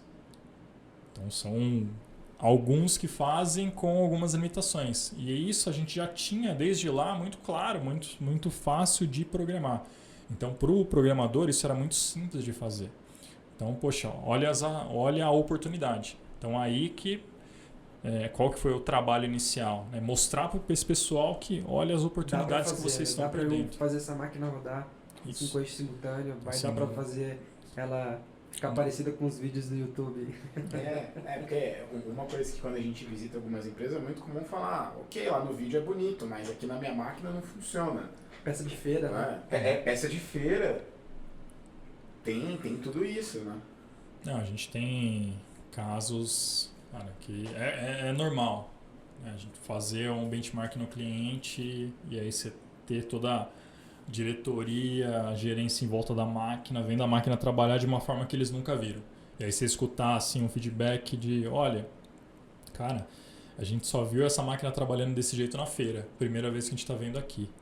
Então assim, poxa... Isso traz uma satisfação, né? De fato, a gente está mudando alguma coisa. Muita gente ainda não entende o benefício. Né? Olha a máquina girando e fala que fica tonto porque a máquina está girando. Mas qual que é o princípio disso? Qual que é o benefício que isso traz para a ferramenta? Qual que é o ganho de performance que você vai ter? Então, tudo isso a gente tem que ensinar, a gente tem que pegar na mão, ir lá e mostrar, fazer com que... Porque o resultado acontece. A gente tem todo mundo que usa o software contente, viu que foi um divisor de águas, né? E não quer voltar atrás. Então, isso é o que nos motiva. Então, o que a gente precisa fazer é todo dia acordar, ver um dia lindo. Cara, hoje que dia lindo para vender um Hyper 1000. Não, bacana. E... não sei. Eu tenho uma curiosidade. Falando agora, entrando mais no mundo... se tornou diretor, foi montar o time. Como que foi essa experiência de montar a estrutura, né? Você comentou que acreditou no processo, acreditou no produto e escolher as pessoas, né? Isso trazendo para profissionais hoje que estão em cargo de liderança, que estão tentando montar o time, acabaram de se tornar gestor de alguma área e precisam montar o time. O que você tomou como princípio e está tomando até hoje para estar 10 anos aí no Brasil, trazendo resultados expressivos, né? Cara, sim, a gente, como eu comentei, a gente se baseia nas pessoas, né? E escolher pessoas é um trabalho muito difícil, muito difícil. Então, assim, passaram algumas pessoas, muitas delas entraram e continuaram, né? No início, acho que foi o ponto mais difícil ali, de achar alguém que entendesse do nosso mercado, que tivesse o mesmo espírito, né, que entendesse a mesma motivação. Então é complexo, assim, não existe uma... A gente eu não tenho pelo menos uma regra de bolo que segue isso aqui que é resultado garantido, não. Então, a gente tem muitas particularidades, né? É difícil dizer assim, o que essa pessoa busca, o que essa pessoa está buscando. Então, em momentos na vida são momentos diferentes. Acho que a parte mais complexa é a seleção, é fazer acreditar, né, na pessoa, escolher ela, mostrar para ela, fazer ela se motivar, se engajar daquilo ali, dar o seu melhor. Tem dado certo. Acho que esse é o bom disso tudo, a gente conseguiu trazer pessoas que fizeram a diferença e fazem a diferença. Acho que isso é o que mais... E aí você vê receber sempre, e está sempre recebendo, eu recebo vários currículos, né? Toda semana sempre vem alguém pedindo, entendendo, poxa, quero fazer parte, como que eu faço? Acho que isso é legal. Então, mostra que a gente está fazendo algo que é diferente, que está despertando o interesse das pessoas se juntarem no nosso time. Olha, isso é bem prazeroso. Vocês poderiam, como os dois trabalham, né, dar uns 3 exemplos aí de ganho de tempo para o pessoal que está nos ouvindo e vendo, para eles terem palpável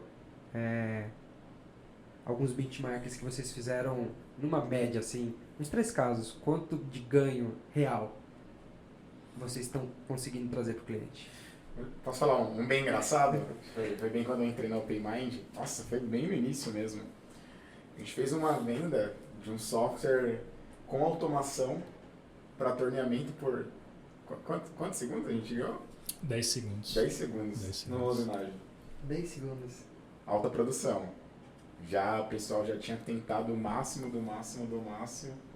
E aí com o Hypermedia a gente conseguiu reduzir 10 segundos. Eu brinco, porque esse foi um caso engraçado, né? Como a gente tem casos de reduções expressivas, né? Mas esse foi um caso que me marcou bastante. Pô, 10 segundos. Impactou Totalmente. Porque você imagina, assim, alta produção, né? 10 segundos por peça, quanto que isso representa em 24 horas, né? Quanto que isso representa em um mês. Ciclo de uma peça, né? Então produção é fácil de fazer conta. Mais difícil é uma ferramentaria, né? Poxa, se você pegar um molde, reduzir 30 horas no molde, cara, é um ganho expressivo. Só que às vezes, sabe, tem todo um... Só que assim, a gente tem casos com uma das tecnologias que te entrega até 90% de redução de tempo. 90%? 90%. Soa como, né? Como mentira, né? Mas é realidade. Aí, pior que eles estão possível. falando, eu tive a oportunidade na Imug, trabalhei na Imug, né, durante 3 anos. E hoje trabalho na GF. Em ambas as empresas a gente usa a solução da Hypermill, né? Então, sou um usuário da ferramenta, né? E tive a oportunidade de participar de um desses testes onde foi usada a fresa cônica barril para acabamento de peça, né? Não, e é um caso desse cliente que migrou esse ano. É isso mesmo? Migrou pro Hypermill? Qual caso?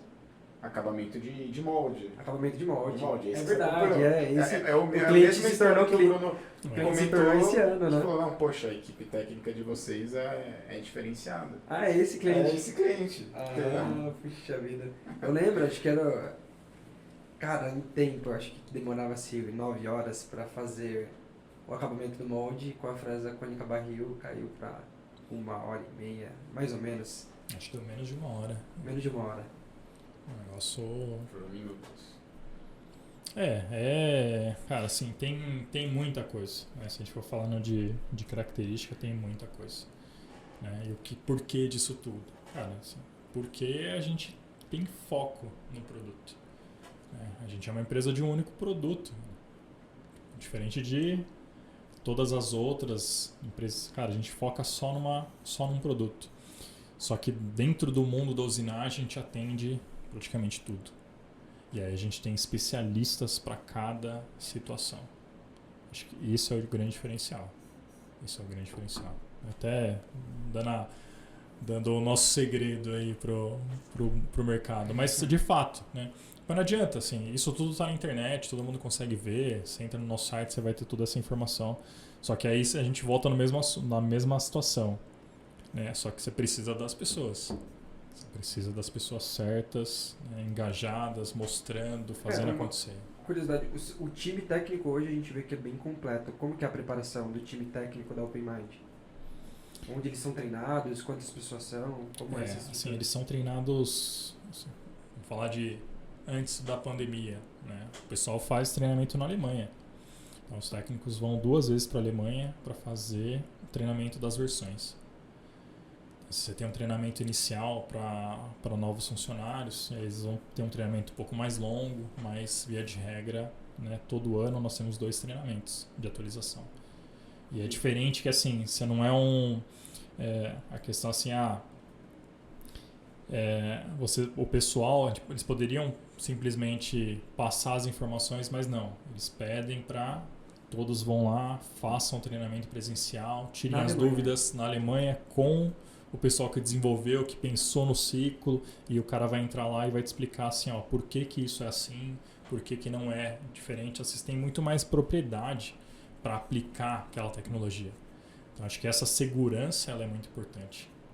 Essa questão do web ela é muito legal porque você consegue atingir muita gente, mas ele não transmite a mesma qualidade de informação, né? Você conseguir ver uma aplicação num software de CAM e depois você poder ir ali do lado, colocar na máquina e ver acontecer, isso muda toda a sua concepção, né? Sim. Então é algo que é muito bacana. Que querendo ou não, é o que, por exemplo, o Senai faz, né? Onde ele treina as pessoas, tanto para ser uma pessoa que conhece da teoria quanto da prática, né? Aprendendo fazendo, né? Aprendendo fazendo, exatamente. Agora um ponto, né, Bruno? Hoje eu estou no fabricante de máquina, né? O que você poderia passar pro gerente industrial, diretor industrial, dono da empresa, para quando ele faz aquisição de uma máquina 5 eixos e vai pensar numa solução de CAM? Como que ele pode validar e comparar as diversas soluções? Porque hoje acho que o mercado tem muitas soluções, né? Como que dá para fazer esse comparativo, para fazer um filtro e chegar a 3, 4 fornecedores e chegar nessa decisão, que eu acredito que é muito importante, né? Se baseia-se o investimento de uma máquina, acho que o valor do CAM representa aí 10% do valor de um equipamento, 5% às vezes. Depende do valor, né? Assim, eu vejo como uma deficiência até, né? Assim, você pensa muito no principal, né? Que seria a máquina, e aí os acessórios ou tudo que compõe, o que fazem que a máquina funcione, às vezes são colocados em segundo plano, ou não é dada a importância quanto precisa, né? Porque a gente está falando aí de ferramenta, de suporte de ferramenta, de fixação, software, né? São todos componentes extremamente importantes para o sucesso daquela máquina, né? Para que aquela máquina trabalhe. A gente fala assim, poxa, eu quero atingir o estado da arte numa usinagem 5 eixos, cara, eu preciso de uma boa ferramenta, eu preciso de uma boa fixação, de um suporte, enfim, de todo o conjunto. E às vezes a questão do software também é algo que é colocado em segundo plano. E aí a gente tem situações onde o cara, ele começa, só que ele só vai entender que a deficiência está no software depois de tempo, depois de 6 meses que está com a máquina. Então, assim, são poucos os casos onde o cliente, ele já, na compra da máquina, ele já, vamos estudar aqui o que eu tenho de software, que eu quero já iniciar com tudo rodando 100%. Então eles deveriam olhar para o conjunto como um todo, né? Aí eu incluo, além do software, os outros acessórios. E aí, se você pensar assim, o que no software é importante, assim a gente vai linkar qualidade e confiança em pós-processadores, estratégias para o que ele vai fazer e suporte técnico, né? Resumidamente, eu falaria esses 3 pilares aí é extremamente importante para o cara ter uma solução boa, né? Ele precisa ter um software bom, tem estratégias para fazer o que ele vai usinar, né? Ele precisa ser bem assistido, né? E o pós-processador tem que funcionar. Então assim, para colocar um passo a passo, o cara vai fazer a opção por um CAM. Ele seguiria mais ou menos que sequência? Escolhe aí uns 3, 4 fornecedores, seleciona uma peça, como que vocês... Acho que até pedir ajuda também pro Silva e pro Bruno Silva. Como que vocês elencariam assim, elenca X fornecedores, como que vocês fariam aí um passo a passo? O cara vai escolher um CAM, uma solução nova. Ele tem uma verba de investimento, ou vai comprar uma máquina, vai escolher um CAM, é um programador, tem que fazer essa escolha. Que passo a passo, assim, para ajudar a galera que está nos ouvindo a escolher uma solução? Tem sim, ele liga aqui no 2424-8580, fala comigo, eu mando a proposta, a gente coloca o software e funciona, né? É literalmente isso. Não, brincadeira. Pode falar, Bruno. Não, eu acho assim, a melhor forma do cara ver a coisa funcionando é fazendo um benchmark, pegando uma peça, definindo uma peça. Cara, a gente tem experiências fantásticas, né? A gente gosta de fazer isso, né? Por quê? Porque ali é onde você mostra todo o diferencial. A gente já fez várias. Então a gente teve situações de assim, o cliente entregar a peça de manhã, a gente passar a manhã programando, na parte da tarde usinar, no fim do dia a peça está pronta, né? Claro, nas devidas proporções de peça, a peça está pronta, tudo funcionou, no mesmo dia, história resolvida, né? E aí você escuta, né? Eles nunca falam de cara, né? Mas depois que ganhamos, já se tornou um cliente, aí eles contam, olha, não foi assim, né? Com seus concorrentes já não conseguiram fazer toda a programação, começou a usinar, já deu problema, e aí vem todos os ajustes e vem a insegurança. Porque imagina, pô, o cara que está te vendendo a solução e já vê algum problema, imagina no seu dia a dia, como que vai ser? Entendeu? Então, precisa, né, de conhecimento técnico da equipe que vai estar por trás, e o produto tem que dar todo esse respaldo, né? A gente tem essa solução, né, e aí, por isso eu falo, né, cara, a gente tem um produto que muda completamente, né, o cenário da empresa. Então, acho que esse é o grande diferencial, né? Com as pessoas certas, o produto certo, cara, tem tudo para dar certo. Por isso que lá atrás eu não tinha essa preocupação de será que vai dar certo. Nunca me passou, será que vai dar certo? Cara, vai dar certo. A única questão é como que a gente quer crescer, né? Não é, pô, a gente está falando de um produto high-end, né? Então, o pessoal sabe, assim, isso no mundo de CAD, ele é bem dividido, né? Softwares que são high-end, softwares que são middle range. Então, assim, no nosso caso, o Hyper.me é um software de ponta, né? Que tem um valor mais alto. Assim, diferente, assim, a gente não é o software que mais vende no mundo em número de licenças, mas é um dos que mais fatura, porque ele tem um alto valor, né? Ele tem muito valor agregado no produto. Então, como nós queremos atingir? Quais são os clientes que nós queremos conquistar? E acho que ano após ano, a gente tem só anos aí de crescimento. Todo ano a gente está crescendo. Acho que isso faz parte desse planejamento, né? Não vai ser algo exponencial, né? Mas vai ser um crescimento sólido, sustentável, que não é aquele negócio assim.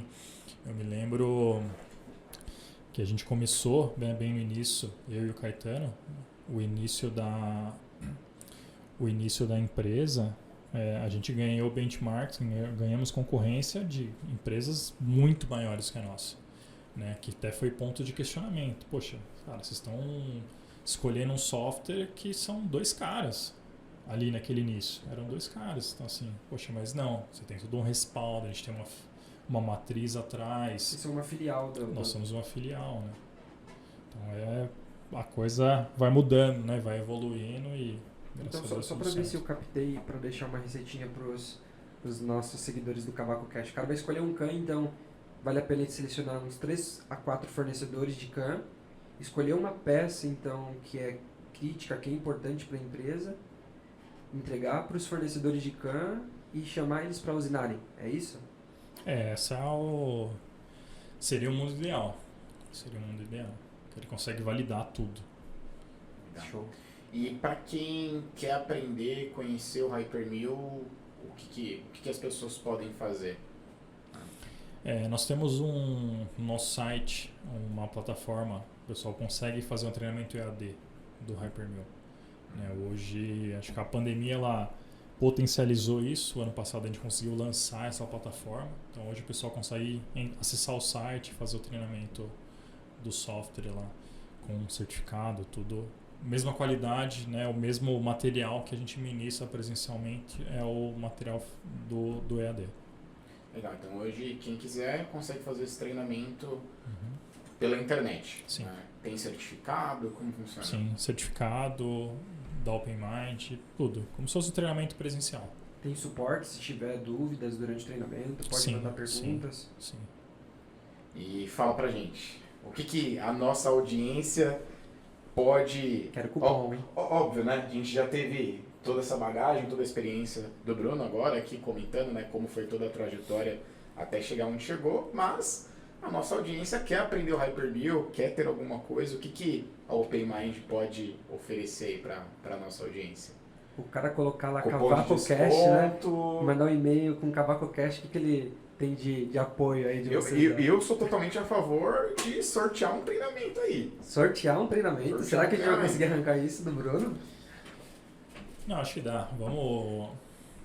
Aí vocês definem aí a regra do que o pessoal precisa fazer, né? Seguir, marcar mais não sei quantas pessoas, né? Que eles verdade, sigam né? também para ter visibilidade aí para vocês. O pessoal assista esse conteúdo, né? E promova mais. Mas a gente faz. Vamos... Um treinamento? 3 eixos, 5 eixos, como que é? 5 eixos a gente está lançando agora. Mas vamos fazer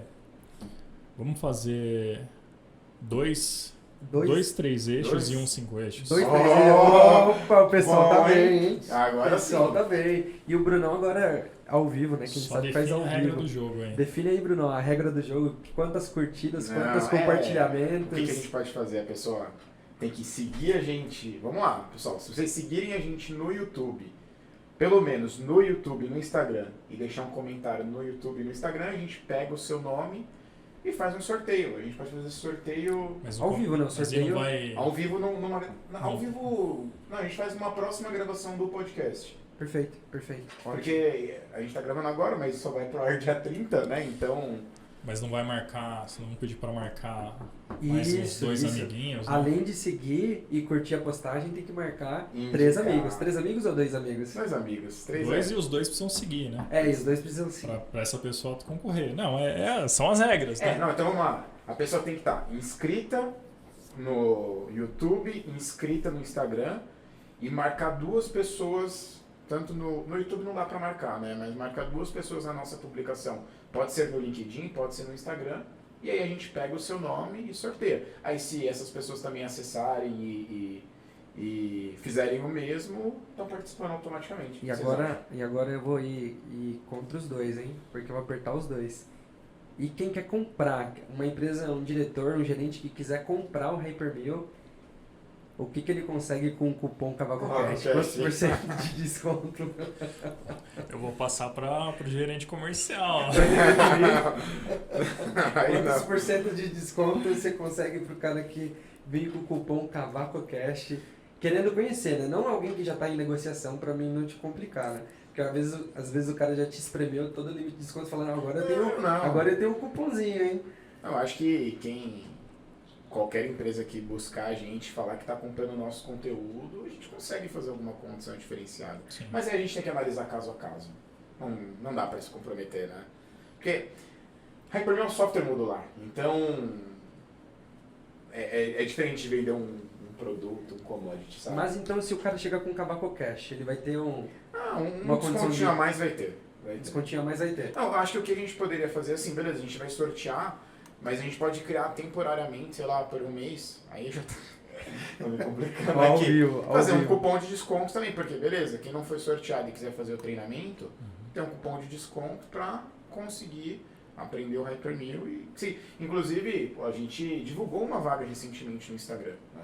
Então, a gente vai continuar fazendo esse tipo de trabalho e... Ok, sempre que aparecer vagas, né? É bom que a pessoa já pode se capacitar e... Não, acho que a gente pode fazer, né? Então, esse vai pro ar no dia 30.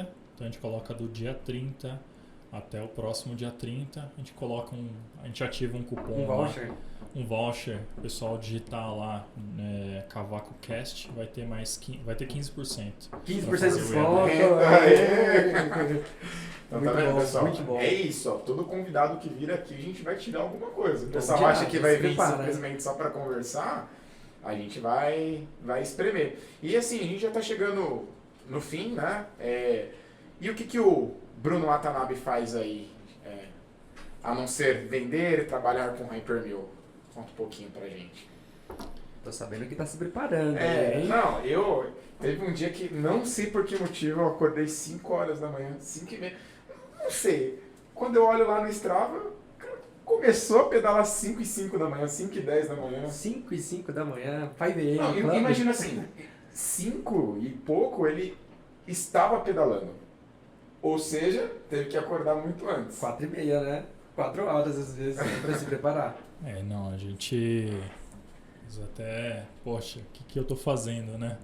Acordar, já teve uma última maratona, né? Pô, eu sou amante da corrida, maratonista, gosto bastante de correr. O ano passado, acho que com a pandemia eu comecei a pedalar e aí comecei a gostar. Fiz uma prova de duatlon e, cara, me apaixonei. E aí esse ano eu entrei com a natação e a ideia é seguir no triatlon, né? Do triatlon. vai aí em busca logo do Ironman, qual que é a meta? Porque Ironman você é um cara de metas, né? Não, de fato. Eu tava até olhando aí as datas, mas acho que vamos com calma, né? Ano que vem tem Ironman ou não? Não, ano que vem tem. Ano que vem tem Ironman. Mas, explica pro vamos lá, pessoal, né? explicar, Existem duas modalidades do Ironman, né? Não, explicar o que é o Ironman, né? Porque Explica o que é o Ironman e quais são as quais são modalidades. as distâncias, porque são números bem expressivos, né? Sim. É assim, o triatlon, ele começa no triatlon sprint, que é você nadar 750 metros, pedalar 20 e correr 5. Meu Deus. Esse é o início ali. Não, mas acho que aí o problema só é a natação, né? 750 metros. Porque é 5 ou 10 de corrida? 5. Não, 5 km de corrida e 20 pedalando. É tranquilo. É tranquilo. Tranquilo. Não, quando não tá falando de performance, né? Você fala, pô, quero completar, porque muita gente faz for fun, né? Simplesmente por curtir o ambiente. Obviamente que se você quiser ir no alto nível e correr muito rápido, pedalar muito rápido, nadar muito rápido, demanda muito, né? Essa modalidade é o que acontece na Olimpíada? Não. Esse é o triatlo sprint. Aí o próximo é o triatlon standard ou o olímpico, né? Mas é mais pro standard, que é você nadar 1.5.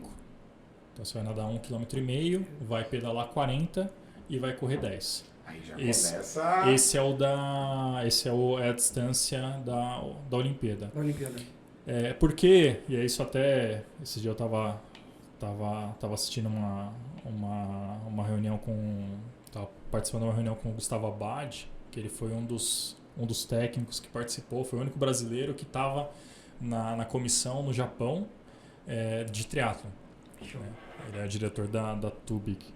E ele estava explicando que assim vai mudar um pouco a questão do olímpico, porque nessa Olimpíada teve uma outra modalidade, que são 4 atletas. Então um atleta nada, corre, pedala, depois troca para uma mulher, nada, corre, pedala. Então são 4 atletas, então esse é o mix. Né? Então, acontece 4 triatlons, então? Uma equipe, né? Isso com equipe. Então essa é uma modalidade nova que começou agora em Tóquio e tende a ter aí nas próximas Olimpíadas. Então aí vamos falar então do standard. Esse é o standard. Aí depois do standard correndo, 1.5, 1,5 km nadando, 1.500 metros de natação, 40 km de bike, 10 de corrida. Nossa, e aí a gente entra pro Ironman, né? O Ironman 70.3. Que aí é o que eles chamam também de meio Ironman. Meio Ironman. Então a gente está falando de 1.900 metros de natação, 90 km de bike e 21.1 meia maratona de corrida. Esse é o... Nessa ordem. Nada, pedala e corre. Esse aí, só para ter uma ideia, qual que é o tempo médio do pessoal finalizar esse meio Ironman? Assim, amador... 6 horas, 5 horas e alguma coisa. Você tá falando amador num tempo bom, né? Não, amador bom. Não, é. amador. O cara sempre foi alta performance. Não, porque veja bem. Sempre estudando muito, Olimpíada. Se você pegar... Não vai querer ser júnior, Não, né? viaja comigo. Um cara que corre uma meia maratona sub 2 é um tempo bom. Não? Tempo bom é 1h30. Uma maratona. Tipo, tempo ok. Meia maratona? E a maratona, o primeiro que o pessoal tem que chegar não é sub 4? Então, mas sub 4 não é nada. Sub 4 é o cara conseguir manter um pace de 5,40 na maratona. Então, a gente tá falando com o afegão médio, né? A gente tá falando com o afegão médio. Baixo, né, na verdade. Porque eu... 2 horas eu corro 10 km. Mas o Bruno, na hora que ele falou assim, isso aí tá muito pouco. Qual que é o primeiro? O sprint, né? Isso aí é muito pouco. Não sei nada. Eu quero ver ele fazer, né? Ele falou, 5 km é pouquinho, 20 pedalando. Corri 5 e pedala 20 eu faço. A gente pode fazer amanhã. Desafio, hein? Chamou pra um desafio, hein? Mas... Não, esse é o meio Iron. Ou Ironman 70.3. 6 horas, a gente trabalha 8 horas, né? Imagine 6 horas você intenso fazendo exercício, cara. Não, mas aí vamos pro Iron. O Ironman Full, a gente tá falando de 3.8 de natação, 180 km de bike e uma maratona. Corre 42 km. É muito, né? Aí a gente tá falando pedalei. de 10 horas, 12 horas de prova. Qual que é a preparação, tempo de preparação? Porque eu acredito que ele vai além do esporte, acho que vem uma superação, né? De se falar, caramba. Ah, sim. Não, acho que toda, né? Assim, poxa, a sensação de terminar uma maratona é de superar, né? Poxa, entregar. E aí tem as situações, né? Como você termina é o que muda completamente, né? Eu vou fazer de novo isso ou não? Eu tô louco, por que eu tô fazendo isso? Acordando 4 horas para correr uma prova, largando 5 da manhã, num inverno frio, tremendo. Cara, tem que gostar, né? Tem que gostar. E isso dá gás, assim, de motivar. Porque aí, agora imagino o chicote estralando aqui no Open Mind, né? O cara pedalou 5 da manhã, correu, e você chega no escritório 8 com sono, né? Muda a vida. Muda a vida. Muda. É assim, se você, até o pessoal fala assim, poxa, se você pega um cara que tem essa filosofia de vida, né, se dedica ao esporte, independente de qual seja, né, cara, é diferente, porque é regrado, é uma rotina. E, poxa, amanhã, eu tô olhando o horário aqui, amanhã tem treino cedo, né, e pesado, né, geralmente, cara, você tem que ter uma rotina, né, você tem que ter bons hábitos, né, de dormir cedo, o descanso ele é primordial para você conseguir ter performance no outro dia. Tem dias que não vai ter performance, mas você tem a possibilidade de um novo dia ir lá e buscar, acho que para tudo, né? Aí se você pensar assim, muitos dos problemas daqui foram resolvidos numa corrida, assim, você se desliga a ideia e vê alguma coisa, cara, isso aqui é o caminho, vamos fazer isso, vamos fazer aquilo. Então isso é bem, acho que o esporte te dá isso. Além de ter uma vida mais saudável, de todo o contexto que isso traz. Mas é muito relacionado, né, a metas e, cara, eu preciso zerar minha planilha de treino. Esse é o objetivo. Maravilha, não, que bom. Muito bom o papo. Beleza. E você quer anunciar o quadro de vagas? Vira e mexe, vamos ter, né, Bruno? Vagas de emprego... Hoje eu não tenho. Você tem alguma aí? Eu tenho uma. Mas não sei se quando esse podcast sair, mas o pessoal do Senai Campinas está buscando um instrutor para dar aula de centro de usinagem e de máquinas convencionais. Quem tiver essa capacidade precisa estar formado, né, na graduação, é o cargo de instrutor 3, manda para nós o currículo no CavacoCast que a gente direciona para o pessoal do Senai Campinas, Roberto Mangi. Perfeito. Então, estamos caminhando aí para os finalmentes. Acho que o Lucas quer fazer uma pergunta de impacto para o Bruno, para finalizar. Qual você estava planejando perguntar para ele? Qual que é a mensagem que ele pode deixar? Vamos lá, a gente está falando de uma empresa de CAM. Qual a mensagem que você deixa para a pessoa que é operador de máquina e fala, não, eu quero mudar, eu quero fazer algo diferente. Quero ser um programador, né, Bruno? Quero trabalhar no Open Mind. Como que eu chego Como que eu chego nisso? Uma mensagem aí para... Acho assim, o cara que é operador, né, que é um bom operador, cara, ele conhece de toda a usinagem. A gente vê e quando esses caras migram para a programação, eles se tornam bons programadores. Porque o cara é diferente de algumas situações que o cara não tem aquela experiência. Então, por isso que cada etapa na nossa vida ela é importante. Ela te forma, ela te molda, e te dá bagagem para você fazer, tudo que você vai fazer depois melhor do que você faria se você não tivesse isso.